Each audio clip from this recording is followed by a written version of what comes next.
आवाज़ की दुनिया के दोस्तों, कैसे हैं आप लोग? मैं उम्मीद करता हूँ कि आप लोग अच्छे होंगे और अपनी ज़िंदगी का निर्वहन बड़ी खूबसूरती के साथ कर रहे होंगे। आज मैं आपके समक्ष एक दुखद खबर बताने के लिए आया हूँ। जैसा कि कल मैंने आपको बताया था कि तबला वादक, मशहूर तबला वादक ज़ाकिर हुसैन साहब का जो निधन था, उसके बारे में एक अफ़वाह थी जो कि उनके फैमिली के जो लोग हैं, उनकी सिस्टर और उनके भतीजे, उन्होंने कहा था कि ज़ाकिर हुसैन साहब गंभीर रूप से बीमार हैं, आईसीयू में हैं, लेकिन उनका निधन नहीं हुआ है। लेकिन अब यह पूरी तरह से कन्फर्म हो चुका है कि ज़ाकिर हुसैन साहब का निधन हो गया है। मैंने जो अपना वीडियो बनाया वो ज़ाकिर हुसैन साहब की जो बहन है और उनके भतीजे हैं, हालाँकि उनसे ज़्यादा पुख्ता खबर कौन दे सकता था। तो उन्होंने जो कहा, मैंने उनके हवाले से उनकी बात को आपको बताया।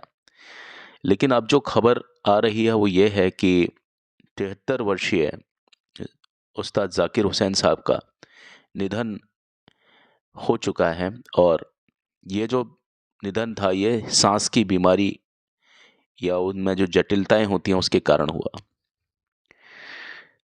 तबला वादक ज़ाकिर हुसैन के निधन को संगीत की दुनिया के लिए एक बहुत बड़ी क्षति बताते हुए बाँसुरी वादक और ग्रैमी पुरस्कार विजेता राकेश चौरसिया, जो कि महान पंडित हरिप्रसाद चौरसिया के भतीजे हैं, उन्होंने कहा कि उनके भीतर एक संगीत की भरपूर धारा थी। तो उस्ताद ज़ाकिर हुसैन साहब का सोमवार को सैन फ्रांसिस्को में 73 वर्ष की उम्र में निधन हो गया है। हालांकि मशहूर गायक, गज़ल गायक तलत अज़ीज़ ने कहा कि उनका जो इंतकाल था वो 14 दिसंबर को ही हो चुका था और सैन फ्रांसिस्को में 2 दिन रखने के बाद में, 3 दिन रखने के बाद में अब ये खबर आ रही है, बेसिकली उनकी डेथ 14 तारीख को ही हो चुकी थी।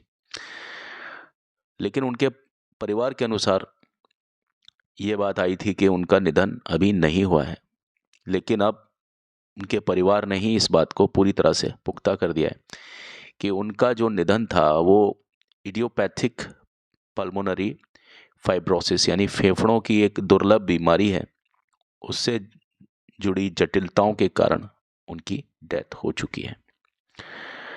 भगवान, ईश्वर, अल्लाह, जीसस उनकी आत्मा को शांति दें और हम उनके परिवार के लिए प्रार्थना करके उनको इस कठिन समय से और इस जो परेशानी की जो घड़ी है, ये जो एक ऐसा लॉस जो कि इसकी भरपाई नहीं हो सकती, निजी तौर पर भी, देश दुनिया के लिए